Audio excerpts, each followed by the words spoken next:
Mi Padre, te damos infinitas gracias como cada domingo porque te conocemos en esta oportunidad de reunirnos, Señor, en comunidad, en esta iglesia local para adorar tu nombre. Hay no solamente una responsabilidad por parte nuestra, sino también una bendición de ti para nosotros, porque poder hacerlo libremente, Señor, sin impedimentos, es una bendición de tu parte. Para nosotros es un privilegio poder acercarnos a tu trono, Señor, mediante distintas expresiones externas de nuestra adoración a ti, mediante la oración, Señor, mediante la lectura de tu palabra, el canto, Señor, de himnos significativos que mencionan tus milagros, tus atributos, Señor, tus propósitos para tu pueblo y tu gloria. Te damos gracias entonces, Señor, porque nos permites el privilegio de congregarnos y te rogamos que nunca tengamos ningún impedimento para ello.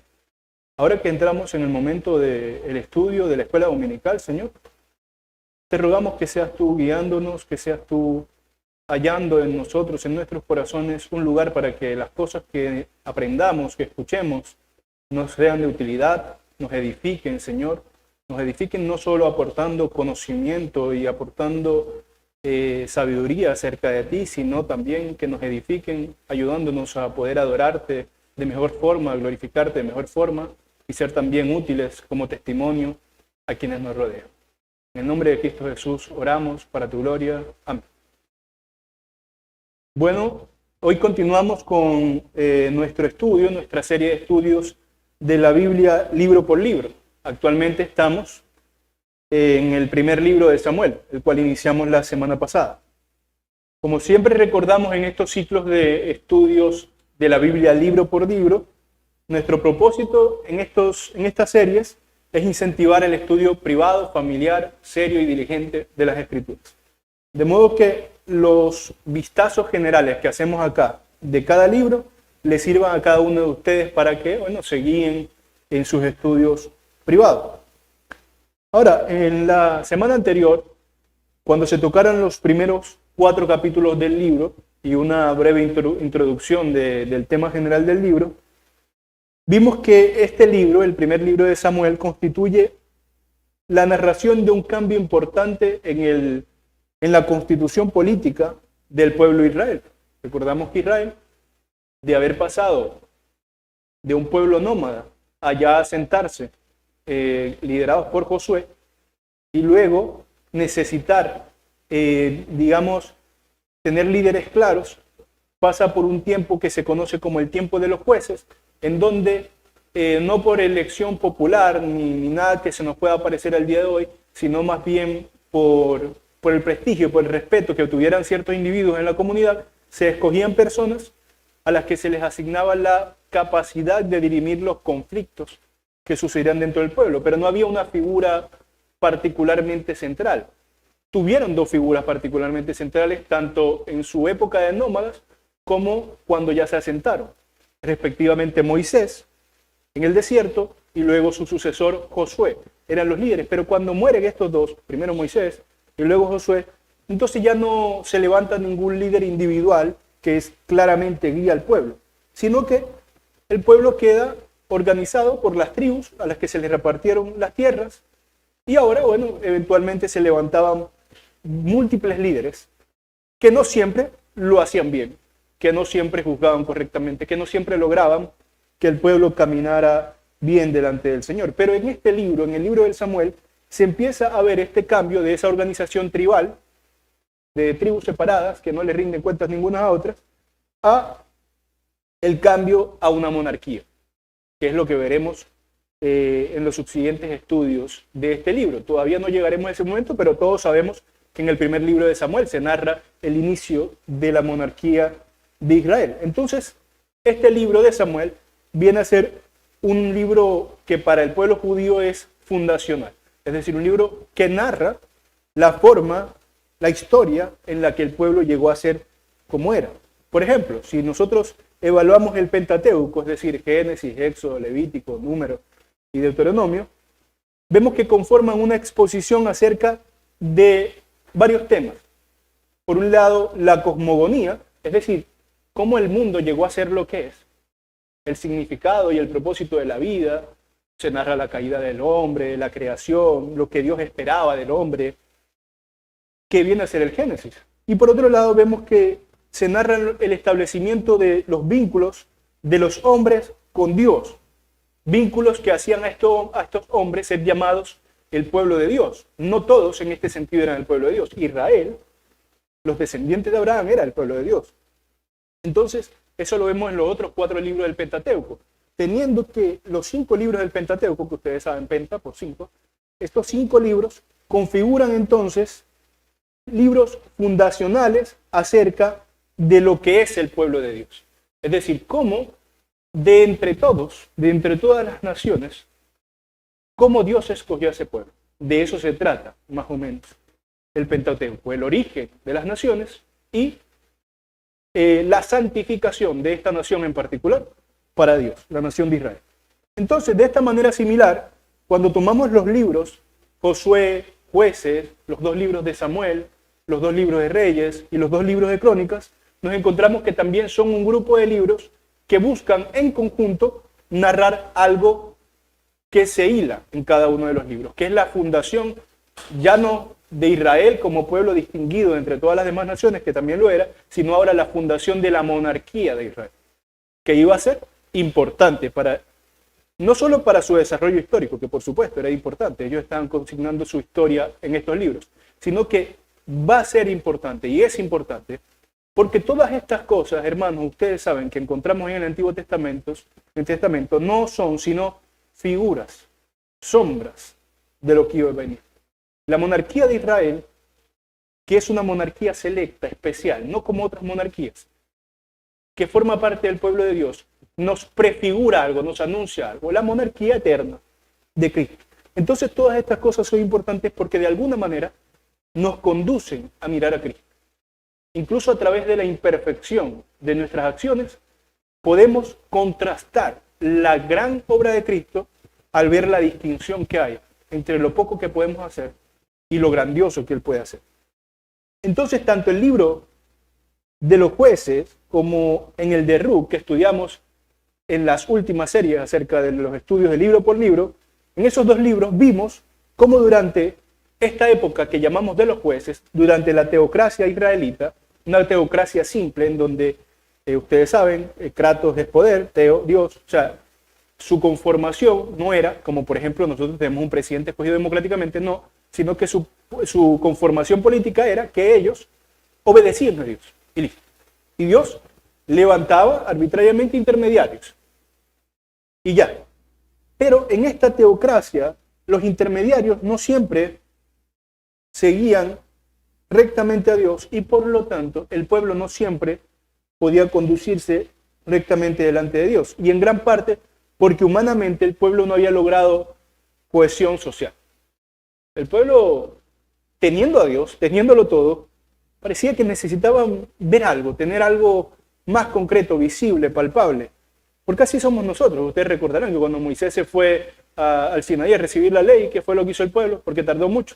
En la opinión de ellos, hicieron un becerro de oro y se pusieron a adorar. O sea, querían tener algo palpable, no les bastaba el Dios soberano que trasciende todo. Entonces, así, viendo todo este desorden que Israel había vivido durante toda esta época de los jueces, que vemos en el libro de los jueces en particular, y vemos en el libro de Ruth, ya no hablando directamente de los jueces, pero vemos que en el libro de Ruth sucede también que en la época de los jueces Israel no estaba muy bien llevado. Todo eso los iba llevando a sentirse incómodos con esta forma de llevar el liderazgo en Israel. Y esto mismo sucede en el inicio del primer libro de Samuel. Recordarán que en el capítulo 4 cerramos la semana pasada con 2 eventos relevantes. Por un lado, la pérdida del Arca del Pacto, que era uno de los símbolos, o probablemente en ese momento el símbolo más importante de Israel, porque de momento no se había construido el templo todavía. Entonces era el símbolo más importante de Israel, en donde de forma misteriosa y literal habitaba la presencia de Dios dentro del Arca del Pacto. El Arca del Pacto era la prueba material de que Dios estaba en medio de ellos. O sea, la realidad de que este pueblo era pueblo de Dios y de que Dios está en medio de ellos, Él la quiso mostrar, simbolizar a través de este objeto en donde literalmente en medio de ellos estaba su presencia. Entonces, ese fue uno de los eventos con los cuales cerró el capítulo 4, la pérdida del arca del pacto por parte de los filisteos, se la robaron a los israelitas. Ya vimos la semana pasada que incluso esto es culpa de los israelitas, ellos se llevaron de forma supersticiosa el arca a la guerra. Ellos llevaron el arca como si fuera un amuleto, pensaban que si la tenían allí, que no tenían por qué tenerla allí, el arca tenía un lugar dispuesto para ella, pero pensaron que si la tenían encima, entonces ganarían la guerra. Dios los castigó su osadía, haciendo que perdieran esa batalla. Y no solo eso, sino que perdieran aquello de lo cual sentían que era tan importante, que perdieran el arca. El segundo evento importante con el que cierra el capítulo 4 del primer libro de Samuel es con la muerte de Elí, su último gran líder en la época de los jueces. El último que tenían hasta este momento. Había sido, aparentemente, según podemos suponer, había sido un hombre que caminó delante de Dios durante gran parte de su vida. Pero cometió errores que no le permitieron caminar delante de Dios rectamente hasta el final de sus vidas, de sus días. Entonces, Elí no dejó descendencia, sus hijos murieron en esa guerra precisamente que tenían con los filisteos, en donde actuaron con arrogancia. Además, se nos había dicho ya que fue un padre que no impuso el temor genuino de Dios en el corazón de sus hijos. Sus hijos pervirtieron su labor sacerdotal. Sus hijos se engordaban, como dice Dios, y él incluido, se engordaban de lo mejor de las ofrendas. Ellos actuaron sin dominio propio. Si alguna vez tuvieron esa devoción que garantiza un buen liderazgo, que marca un buen liderazgo, la habían perdido ya. Entonces Elí, y así terminó el capítulo 4, murió viejo, gordo, lo cual es importante, y sin hijos ya. Probablemente de una forma en la que nunca esperó morir. Murió miserablemente. ¿Por qué es importante que muriera gordo? De hecho, el texto dice que cuando recibió la noticia de la muerte de sus hijos, se espantó, cayó, se desnucó, y podría decir eso ya, pero dice porque era viejo y pesado. Tal vez si no hubiera sido pesado, tal vez si no hubiera comido de lo mejor de las ofrendas, que no era para él, sino para la ofrenda misma, tal vez si hubiera sido un hombre más mesurado, tal vez si hubiera puesto una mano fuerte delante de sus hijos, para que sus hijos no hicieran lo que quisieran, tal vez no hubiera muerto de esta manera, pero así murió, porque no permaneció hasta el fin de sus días rectamente delante del Señor. Entonces tuvo ese final lamentable, y para el pueblo esto era lamentable, se habían quedado sin su líder Elí. Ahora nos corresponde examinar los capítulos 5 al 8 del libro. Y he decidido titular la clase de hoy simplemente como una forma de recordar bien qué es lo que trata o qué es lo que nos muestran estos capítulos del 5 al 8. A mí me han desechado, reinado para los hombres. Y ya verán por qué es esto de reinado para los hombres. Esto refleja, en mi opinión, correctamente el estado del corazón de Israel frente a Dios en este momento de su historia. Y esta clase la desarrollaré en 4 epígrafes. En primer lugar, la gloria de Dios, la humillación de los hombres y de los dioses, en minúscula, de los dioses falsos. Eso en el capítulo 5. En el capítulo 6, el Señor es su propio vindicador, su propio vengador. En el capítulo 7, un líder de parte de Dios, Samuel, el profeta, juez y sacerdote, lo cual es algo bastante inusual. Y en el capítulo 8, para finalizar, un rey para los hombres, en donde sucede este evento en el cual ya Israel desea el cambio de su teocracia simple a una monarquía llevada por, obviamente, hombres como ellos. Para el primer epígrafe quiero leer, por supuesto, no leeremos todos los capítulos, pero leeré de cada capítulo algo relevante para el punto. Quiero leer el primer libro de Samuel, capítulo 5, versos del 1 al 6. Primero de Samuel 5, del 1 al 6. Dice así: Cuando los filisteos capturaron el arca de Dios, la llevaron desde Ebenezer a Asdod, y tomaron los filisteos el arca de Dios y la metieron en la casa de Dagón, un dios pagano, un templo de un dios pagano. Y la pusieron junto a Dagón, o sea, junto a la estatua de ese dios pagano. Y cuando el siguiente día los de Asdod se levantaron de mañana, he aquí Dagón, o sea, su dios en estatua, postrado en tierra. Se había roto la estatua y se había caído delante del arca de Jehová. Y tomaron a Dagón y lo volvieron a su lugar. Y volviéndose a levantar de mañana el siguiente día, he aquí que Dagón había caído postrado en tierra delante del arca de Jehová, y la cabeza de Dagón y las dos palmas de sus manos estaban cortadas sobre el umbral, habiéndole quedado a Dagón el tronco solamente. Por esta causa los sacerdotes de Dagón y todos los que entran en el templo de Dagón no pisan el umbral de Dagón en Asdod hasta ahora. Y se agravó la mano de Jehová sobre los de Asdod, y los destruyó y los hirió con tumores en Asdod y en todo su territorio. En el resto del capítulo 6 se narra cómo estos, asustados, porque Dios había endurecido su castigo sobre ellos, entonces los filisteos deciden pasar esta arca a distintas ciudades.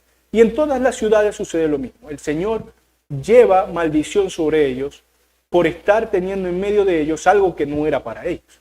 Estaban usurpando el arca no era de ellos. Entonces, aquí hay varias cosas relevantes que vemos del capítulo. En primer lugar, nos damos cuenta cómo ante cualquier falso Dios, ante cualquier falso poder de este mundo, Dios se puede mostrar por sí mismo como el verdadero Dios. Aquí es relevante porque si bien la idolatría es mala, la idolatría es pecado, es un pecado mortal, la idolatría es aborrecida por Dios, aún así se nos asegura mediante las Escrituras, por ejemplo el apóstol Pablo los dice, que los ídolos nada son. Los ídolos no tienen poder. No hay otro Dios sino Dios. No hay otro Dios sino Jehová. Nosotros creemos que el único Dios es Jehová de los ejércitos, el Dios Trino. Ahora, aún así se condena la adoración a otros dioses, no porque sean algo, no porque puedan contender con Dios. De hecho, Dios en este evento con el falso ídolo Dagón muestra que no puede contender con él. Qué curioso, qué lamentable. ¿Saben qué? Aquí tenían una expresión física del dios falso que adoraban, Dagón, una estatua. Mientras que por el otro lado estaba el arca del pacto, que no era Dios. En ningún momento Dios les dijo, yo soy así. No. De hecho, Israel tenía prohibido hacerse imagen de Dios. El arca simplemente era una señal del pacto de Dios e Israel y en donde habitaba especialmente su presencia. Mientras esta estatua que representaba al falso dios Dagón no puede sostenerse por sí misma, cuando se cae tienen que levantarla y cuando se parte se quedó partida. El arca de Dios, no porque el arca fuera poderosa, sino porque el Dios que habitaba en ella lo era, no necesitaba que nadie la protegiera. Ese es un gran error de Israel también. No solo lo usó como amuleto, sino que además pensaba que de alguna forma, si Dios quería, o aunque Dios quisiera, no iba a poder regresar el arca de Israel. Dios estaba encargándose de mostrar que ante Él, ante su gloria, todos son humillados. No solo muestra su superioridad en términos espirituales, al humillar al falso dios Dagón y mostrarle a estos idólatras que sus ídolos no son nada. La Biblia habla de esta manera muchas veces acerca de los ídolos. Isaías, por ejemplo, dice de los ídolos, y ustedes sabrán, no es un pasaje muy conocido, que tienen ojos y no ven, tienen oídos y no escuchan, boca y no hablan, etc. Pero hay algo importante que dice, porque finalmente el ídolo nada es un pedazo de madera, de piedra, de lo que sea que lo haga, de yeso. Pero algo importante que dice Isaías es, semejantes a ellos son los que los adoran. ¿Cómo? Inútiles. Tontos. Ojos, pero ciegos, espiritualmente hablando. Boca, pero no sirve para nada lo que puedan decir. Oídos, pero no oyen la verdad. Semejantes a ellos son los que los adoran. Entonces el Señor aquí, destruyendo esa estatua vacía, esa estatua sin poder, humilló a estos hombres vacíos y sin poder, que como estúpidos se arrodillaban ante un objeto material que ellos mismos fabricaron. Ellos mismos lo hicieron. Esto también es algo de lo cual se burla Isaías. para adorar a esos falsos dioses, ellos tienen que fabricarlo, ni poderosos son ellos, esos dioses, para hacer nada por sí mismos, porque nada son. Entonces Dios manifiesta esta superioridad espiritual sobre cualquier dios, sobre cualquier falso ídolo, pero también manifiesta su poder y su control sobre la realidad terrenal, porque castiga a los que transgredieron su ley, castiga a los filisteos que tomaron el arca indebidamente. Por ejemplo, el pueblo de Israel pudo haber llevado el arca indebidamente, como lo hizo, usándolo como un amuleto para la guerra. Dios pudo haberlos castigado haciéndolo perder, y los filisteos pudieron haberse ido y dejar el arca allí. ¿Y qué hubiera pasado? Israel hubiera quedado humillado, los filisteos hubieran ganado, y ya. Pero los filisteos tomaron algo que no debieron tomar, y el Señor castigó a los filisteos, castigó a sus falsos dioses, les mostró que en este mundo no hay poder sino de Dios. Y cualquier poder que exista es relativo al poder de Dios, es diminuto. Por otro lado, esto no solamente humilló a los filisteos, quienes eran enemigos del pueblo de Dios, sino que también humilló al mismo pueblo de Israel, porque sin permiso habían usado el arca de Dios para algo para lo cual no estaba hecho, como una especie de amuleto para la guerra. Y en una paradoja importante, una ironía importante que Dios les hace al pueblo, estando en medio de ellos, porque ahí tenían el arca en donde habitaba su presencia, en medio de la guerra, ellos decían, aquí está Dios, está en medio de nosotros, estando en medio de ellos, se apartó de ellos. Los dejó en las manos de sus enemigos. Que si ustedes leen la Biblia y leen la historia del mundo antiguo, en realidad, el que alguien quede en las manos de sus enemigos, el que alguien pierda una guerra, es algo probablemente de lo más humillante que le pueda suceder a un pueblo. El que pierde la guerra se somete, por ejemplo, a la vejación, a la esclavitud, a que se lleven a sus niños y a sus mujeres, a la tortura. El que pierde una guerra se somete a todo lo que aquel que ganó quiera hacer con ellos. El Señor humilló a su mismo pueblo porque su mismo pueblo también actuó indebidamente con respecto de las cosas santas. Y los abandonó en aquello que hacía que ellos existieran con más poder, ¿no? En el combate. Los dejó a su suerte y perdieron.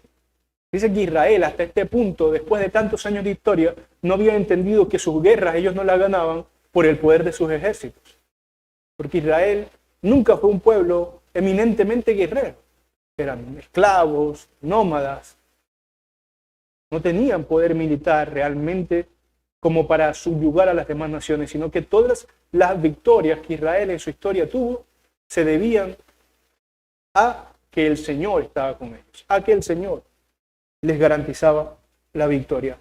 Y esto me lleva al siguiente punto que les mencioné en los 4, que el Señor es su propio vindicador, su propio vengador. Quiero leer para ustedes nuevamente, 1 de Samuel, capítulo 6, del 1 al 3 y después del 19 al 21. Disculpe. 1 de Samuel 6, del 1 al 3, dice: Estuvo el arca de Jehová en la tierra de los filisteos 7 meses.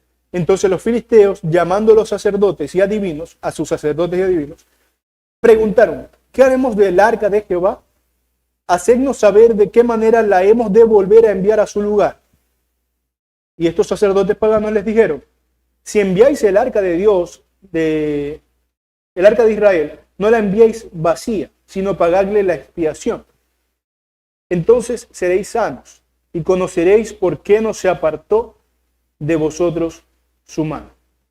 Entonces estos sacerdotes le instruyen a los líderes filisteos que conforme a lo que les pasó, envíen ofrendas para apaciguar la ira del Señor. Ellos envían oro, tumores de oro, que representaban lo que les había pasado.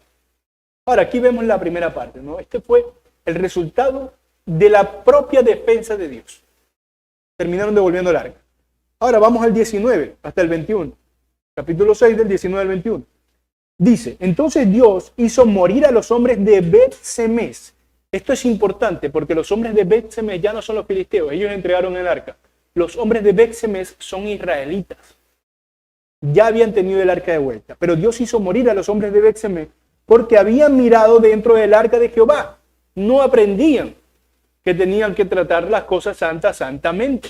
Seguían equivocándose en cuanto a esto. Pensaban que haber recibido el favor de Dios siendo llamado su pueblo los habilitaba a ellos para hacer lo que quisieran, y así no funciona la relación con Dios, porque Dios es santo.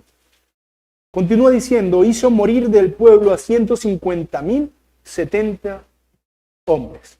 Y lloró el pueblo porque Jehová lo había herido con tan gran mortandad. 20. Y dijeron los de Bet-Semec, ¿quién podrá estar delante de Jehová, el Dios santo? ¿A quién subirá desde nosotros? Y enviaron mensajeros a los habitantes de Kiriat Jearim, diciendo, los filisteos han devuelto el arca de Jehová, descended pues y llevadla a vosotros. Entonces, en esto vemos que Dios es su propio vindicador. El Señor se encargó de restablecer el orden por sí mismo. Perdieron el arca los israelitas, pero no lo recuperaron ellos. Él mismo la recuperó, porque Él no necesita del hombre. Dejó claro al pueblo de Israel que el Señor no requiere de consejo de nadie. Eso dice Pablo, ¿no? ¿A quién le preguntó Dios algo? ¿A quién le preguntó Dios algo para que fuera su consejero? ¿Quién puede aconsejar a Dios? Similarmente, Dios le dijo desde el torbellino a Job, ¿recuerdan? Ven tú, ahora dime, ¿dónde estabas cuando extendí la tierra sobre las aguas? El Señor no necesita de su pueblo. El Señor no necesita de guerreros que lo defiendan. De hecho, Él es Jehová de los ejércitos. Uno de los tantos títulos bastante significativos con respecto de Él es poderoso. El pueblo era arrogante. Y el Señor mostró que Él mismo podía defender su propio honor. Él mismo entonces es el vengador de su propio nombre. Él mismo hace justicia para sí mismo y Él mismo afirma su gloria. Nosotros de Dios recibimos gracia, hermanos. No pensemos que Él espera algo de nosotros como quien lo necesita, no. Él espera de nosotros cosas, sí, claro. Él espera de nosotros obediencia, Él espera de nosotros, por cierto, sobre esto hablará Samuel, Él espera de nosotros, por ejemplo, adoración, Él espera de nosotros reverencia, pero Él espera de nosotros esas cosas, no porque las necesite, sino porque a nosotros nos es propio dárselas, porque las merece. No las necesita, pero las merece. Y a nosotros nos es bueno también dárselas, porque adorándolo, acercándonos a Él, obedeciéndolo, siéndoles reverente, entonces Él estará junto a nosotros, no abandonará a su pueblo que le es fiel. Y demuestra entonces también en este pequeño segmento del capítulo 6, donde vemos que incluso parte de su pueblo muere porque miraron dentro del arca no debiendo hacerlo, demuestra que las cosas de Dios son santas. Que ellos mismos, aún su propio pueblo escogido, deben guardarse de no traspasarlas indebidamente. El que tengamos hoy libre acceso al trono de la gracia no implica que tengamos la posibilidad o la habilitación para poder ir delante de Dios impenitentemente cada día, de forma perniciosa, pensando que como Cristo ha muerto por mí, si he sido creyente, y eso me ha salvado, entonces ahora yo soy un hombre que puede actuar de forma desmedida y nunca seré ensuciado. No. De hecho, el que piense de esa manera probablemente no ha puesto verdaderamente su fe en Cristo. El que piense que puede andar como quiera y delante de Dios sin reverencia, con maldad expresa, en pecado evidente, entonces, si es que realmente ha creído, le aseguro que el Señor pondrá su mano duramente sobre él, como hizo con los de Bet-Semec, que siendo su pueblo, los mató. Los mató porque fueron irreverentes, porque trataron las cosas santas como cosas mundanas, como cosas vulgares. Debemos recordar que hay que guardar las cosas santas como lo que son, puras, apartadas, distintas. No hay que tratar inadecuadamente con Dios. Por eso vale la pena recordar esas palabras que dijeron estos de Bexemés, pero que también decía Habacuc: muy limpio eres de ojos, Señor, para que mires el pecado. Nadie podría permanecer de pie si no fuera porque el Señor condesciende en nuestro pecado para no destruirnos como mereceríamos. Entonces, esto muestra, hermanos, por supuesto, un aspecto que suele incomodar a los hombres, a las personas modernas, pero que las personas de la antigüedad lo entendían bien. El aspecto de que la justicia de Dios retribuye el pecado con su ira y su castigo. Y esto no debemos olvidarnos y no debemos incomodarnos, como muchas veces algunas personas lo hacen. El Dios, hermanos, del Antiguo Testamento es el mismo Dios del Nuevo Testamento, el mismo Dios que tenemos nosotros y en el que creemos. Hace un momento cantábamos al Dios de Abraham lo oro. ¿Qué es lo que dice una de las estrofas?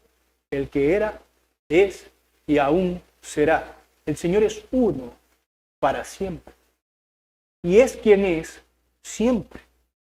Y piensa lo que piensa siempre. Y desea lo que desea siempre. Entonces, si al Señor estas cosas le airaron al punto de enviar muerte a estos hombres hace tantos años, yo les aseguro que hoy la irreverencia le aira de la misma manera que lo hacía en aquella época, porque Dios no ha cambiado. Hay algo importante, no es que Dios haya cambiado, sino que hoy no somos consumidos de esa misma manera porque hemos entrado en una época, estamos en una época de un mejor pacto que extiende la paciencia del Señor. Tengan esto presente, todos quienes escuchan, sobre todo aquellos que no han creído todavía. El Señor no detiene la destrucción de su ira porque haya cambiado, sino que la retiene con paciencia para que en el final de los tiempos su ira consuma a todos sus enemigos. Y los únicos que se guardarán de la ira del Señor, así como se guardaron los primogénitos de los israelitas en Egipto por haber pintado sus dinteles con la sangre de un cordero, serán los cristianos, que por la sangre del Cordero de Dios que quita el pecado del mundo, serán marcados para que el Señor no los consuma ese día. Pero todo aquel que no haya rendido su fe a Cristo será consumido, porque el Señor que se airó con los mismos israelitas en aquel entonces es el mismo Señor hoy. Dios que es amoroso, pero que es justo, y por lo tanto no dará por inocente al culpable. Ahora vemos que después de este evento avanzamos a la restitución de las cosas que habían sucedido. Porque Dios, aún siendo un Dios justo, no debemos olvidar que es un Dios misericordioso. Dios tiene todas las razones para abandonar a Israel. Mal usaron el arca de su presencia. Tiene todas las razones para destruir este pueblo. Sin embargo, les extiende misericordia. Les ha levantado un nuevo líder. Y esto lo veremos en el capítulo 7. Leeré para ustedes 1 Samuel 7, del 3 al 5.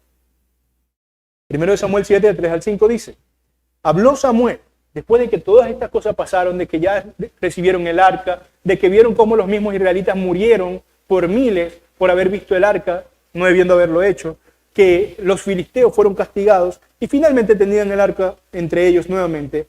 Dice, habló Samuel a toda la casa de Israel diciendo, si de todo vuestro corazón, o sea, si verdaderamente os volvéis a Jehová, quitad los dioses ajenos. Fíjense cómo el pueblo tenía ídolos en medio de ellos. Y a Astarot de entre vosotros, y preparad vuestro corazón a Jehová, y solo a él servid, y os librará de la mano de los filisteos. Entonces los hijos de Israel quitaron a los Baales y a Astarot, y sirvieron solo a Jehová. Y Samuel dijo, reunid a todo Israel en Mizpa, y yo oraré por vosotros a Jehová. Ahora el 7 dice, cuando oyeron los filisteos que los hijos de Israel estaban reunidos en Mizpa, subieron los príncipes de los filisteos contra Israel. Claro, porque esta gente estaba ardiente en venganza, ¿no? Le había pasado muchas cosas malas por haber tenido el arca. Este odio era permanente entre estos dos pueblos. subieron los príncipes de los filisteos contra Israel, y al oír esto, los hijos de Israel tuvieron temor porque ya habían sido derrotados. El 8 dice, entonces dijeron los hijos de Israel a Samuel, no ceses de clamar por nosotros a Jehová nuestro Dios, para que nos guarde de las manos de los filisteos. Y Samuel tomó un cordero de leche, cordero pequeño, y lo sacrificó entero en holocausto a Jehová, y clamó Samuel a Jehová por Israel, y Jehová le oyó. Eso es lo más relevante de la oración. Y Jehová le oyó. Luego en el 13 dice, como Jehová le oyó, así fueron sometidos los filisteos y no volvieron más a entrar en el territorio de Israel. Y es importante esta última parte, y la mano de Jehová estuvo contra los filisteos todos los días de Samuel. Porque ahora este era un hombre que nuevamente, representando al pueblo, caminaba delante del Señor rectamente. Hay, entre otras cosas, dos asuntos relevantes en esta porción. En primer lugar, la misericordia de Dios que mencionamos, que condesciende con el pueblo, a pesar del pecado terrible del pueblo, les da un nuevo líder, porque el pueblo no tiene una buena relación con Dios, pero este nuevo líder sí, y se los da al pueblo para que puedan ser guiados y llevados por buen camino. Por otro lado, vemos la labor notable de Samuel, como prefiguración de la labor de Cristo. Uno que representa a los muchos, Samuel. ¿Por qué no destruyeron los filisteos nuevamente a los israelitas? Porque Dios los protegió en virtud de la obediencia, de la rectitud de Samuel. El Señor, tomando en cuenta a Samuel, entonces beneficiaba al pueblo que representaba a Samuel. Era una figura, Samuel, en este momento, de Cristo. Una figura sin precedentes, porque como mencionamos, Samuel fue un juez, el último de los jueces, por cierto.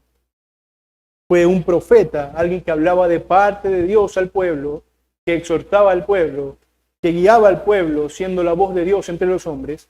Y fue también un sacerdote, alguien que ofrecía sacrificios. Si bien no era sumo sacerdote, porque no era descendiente de la línea de Aarón, era levita, pero no era la línea de Aarón, no podía ser sumo sacerdote. Aún así, vemos que actúa como la figura representativa de sacerdocio delante del pueblo. Él realmente ofrecía. Cuando venían los filisteos y ellos le dijeron, ora por nosotros, ¿qué hizo? Ofreció sacrificio. Él intercedía como un buen sacerdote delante de Dios en beneficio del pueblo. Era una combinación inusual. Fue un hombre que actuó dignamente de su llamado. Y así mostró, por supuesto, en parte, lo que Cristo vendría a hacer después. Se puso en medio de nosotros y la ira del Padre. Samuel lo hizo, Jesucristo lo hizo mejor. Todas estas son sombras. Juzgó sobre el pueblo justamente. Jesucristo también lo hará. De hecho, sobre su pueblo juzgará de forma intercesora. Juzgará a nuestro favor, porque juzgará en virtud de su obra y no en virtud de nuestra obra. También vemos en esta porción que no hay sorpresas para el Señor. Samuel sería el último juez de Israel, porque el ordenamiento político de Israel, como dijimos al principio, estaba a punto de cambiar y Dios les dio este buen y recto juez. Sin embargo, Dios sabía que lo que pasaría, que Israel pedía un rey, iba a suceder. Aún así, el Señor, previendo esto, levantó al último juez como un juez recto. ¿Recuerdan? En la época de los jueces habían unos buenos, unos malos, el pueblo se desviaba. Pero Dios, sabiendo lo que pasaría, levantó a un buen juez que podría luego escoger a un buen rey, que podría luego escoger a alguien que cumpliera ciertas cualidades que lo habilitaran para ser rey sobre Israel, aunque sabemos que no sería nadie perfecto. Entonces el Señor mostró en este lugar su fidelidad con Samuel y su fidelidad al pueblo en virtud de Samuel. Y esto nos muestra, hermanos, como una aplicación práctica, que la santidad individual, la rectitud individual a veces redunda en beneficios para quienes nos rodean. Este pueblo no fue destruido por los filisteos, no porque ellos fueran buenos, sino por amor a Samuel. Entonces el Señor, por amor a sus hijos, a veces hace misericordia a quienes rodean a sus hijos también. Sin embargo, viendo todo esto, parece que Israel no confiaba en el Señor y no confiaba que el Señor podía seguir garantizando esta estabilidad que habían tenido hasta ahora.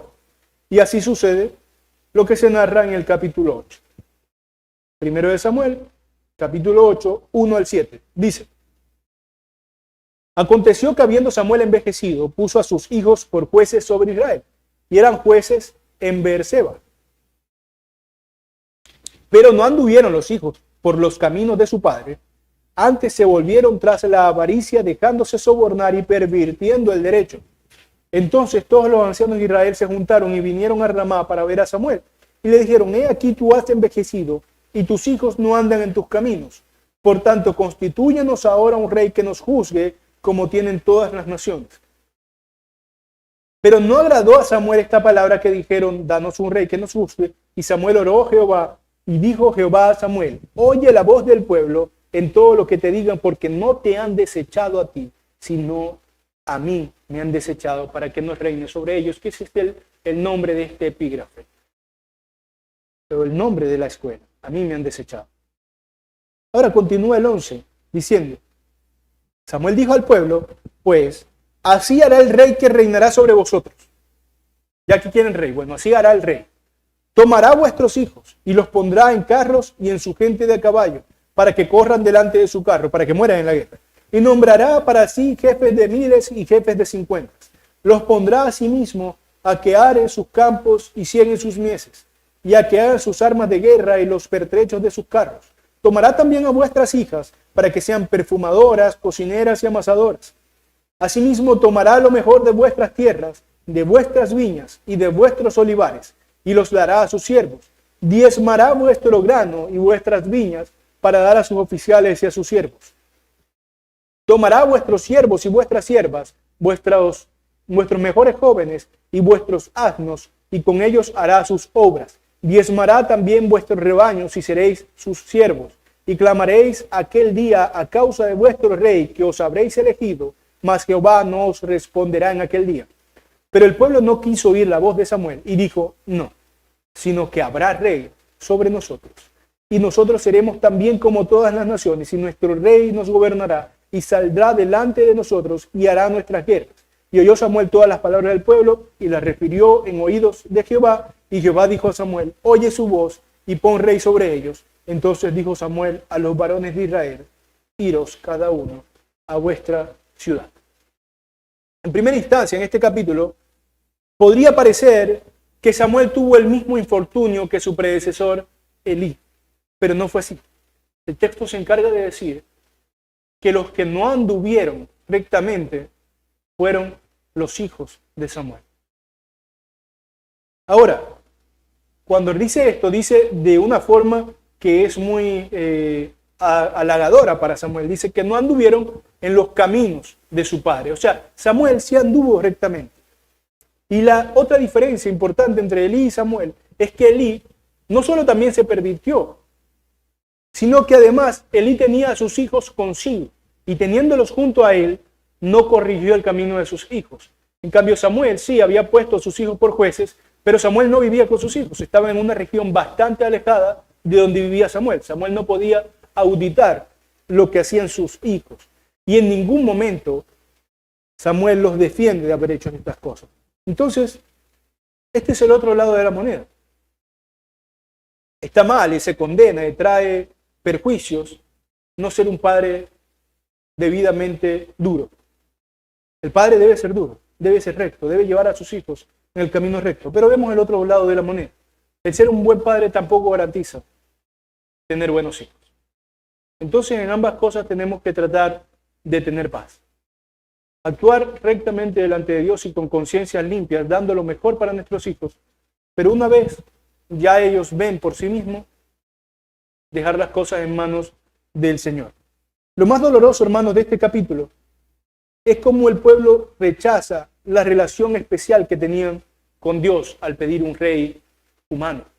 Tenían a un rey divino, no necesitaban un rey humano, pero lo piden. Y por supuesto también rechazan a Samuel. Dios no le dice que no lo está rechazando, pero lo que más gravemente estaba pasando allí es que están rechazando a Dios. Y comienzan diciendo que quieren esto, bueno, porque ya no se sienten seguros, ya Samuel está próximo a morir. Sí, él es un buen juez, pero ya él pronto morirá. Y sus hijos, bueno, no son buenos jueces. Entonces necesitamos a alguien que nos guíe. Lo cual en realidad no tiene mucho sentido porque, por definición, las monarquías transfieren el poder a sus hijos. Entonces el mismo problema podía seguir surgiendo. Ahora, su verdadera intención del corazón la dicen en el 20. Ellos querían un rey que los representara en las guerras. Querían ser poderosos como las otras naciones y eso es lo que aspiraban ellos. Tener un pueblo poderoso en guerra. Entonces, Dios, por supuesto, advirtiéndoles por medio de Samuel todo lo que este rey haría con ellos, accede a dárselos. ¿Pero qué les da? Un rey apropiado para los hombres, otro hombre. Un hombre que buscará su gloria, que buscará tener lo que no es suyo, pero que ahora tendría la autorización para hacerlo. El rey no iba a ser un ladrón. Ellos le estaban dando el poder para ser dueños sobre todo lo que ellos tenían. Israel, de haberlo tenido todo de parte de Dios, preferían ahora ser guiados por un hombre que en lugar de darles, les quitaría. Dios les concede un rey imperfecto, por supuesto. Sin embargo, esto en cierto sentido tenía que pasar.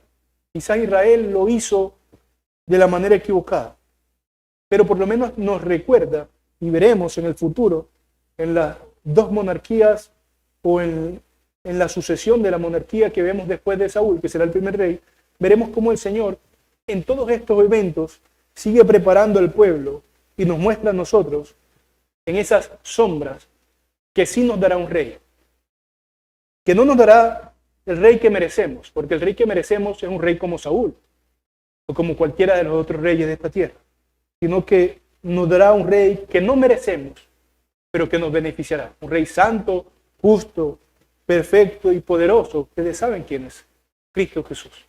Es el Rey de Reyes, Él es el verdadero y legítimo ocupante del trono de David, que vendrá un día, pero que hoy ya está reinando. Entonces, hermanos, este es el resumen general de los capítulos 5 al 8 del primer libro de Samuel. Creo que se resume bien diciendo que Dios, en su perfecta providencia, puede alcanzar los más gloriosos propósitos aún en medio de las más malvadas acciones de los hombres. Porque de esta simiente real, la de David, vendría el Salvador de todos los hombres, Cristo Jesús. Sin embargo, oremos, hermanos, porque el Señor nos dé estos beneficios sin tanta disciplina. El Señor disciplina a su iglesia, pero no tiene por qué hacerlo si su iglesia camina rectamente. Oremos para que recibamos de Él la misericordia sin castigo, para que no seamos hijos problemáticos y necesitados de disciplina continua. Oremos, hermanos. Señor y Padre Celestial, te damos infinitas gracias, porque entre todos los reyes de este mundo hay un rey que es poderoso sobre cualquiera, un rey que reina con verdadero poder, Señor, tu Hijo, Cristo. Dios encarnado entre nosotros, Señor. Te damos gracias porque mereciendo reyes inmundos, reyes malvados, reyes avariciosos, no es el rey que nos has dado, sino que nos has dado un rey perfecto, santo y justo, un rey que además pone su vida por los suyos, Señor. Un rey por el cual hemos recibido, los que hemos creído en Él, la adopción y el perdón de nuestros pecados. Te damos gracias, Señor, por Cristo Jesús. Te damos gracias por la salvación que nos has dado por gracia. Y te rogamos, Señor, que podamos acercarnos siempre a ti en reverencia, en santidad, en obediencia, Señor, y con temor verdadero para no ofenderte. Sin embargo, también te agradecemos porque aún en nuestra imperfecta adoración, tú condesciendes con nosotros, Señor. Nos recibes libremente y nos recibes tiernamente en Cristo. Oramos solo en el poderoso nombre de Jesús. Amén.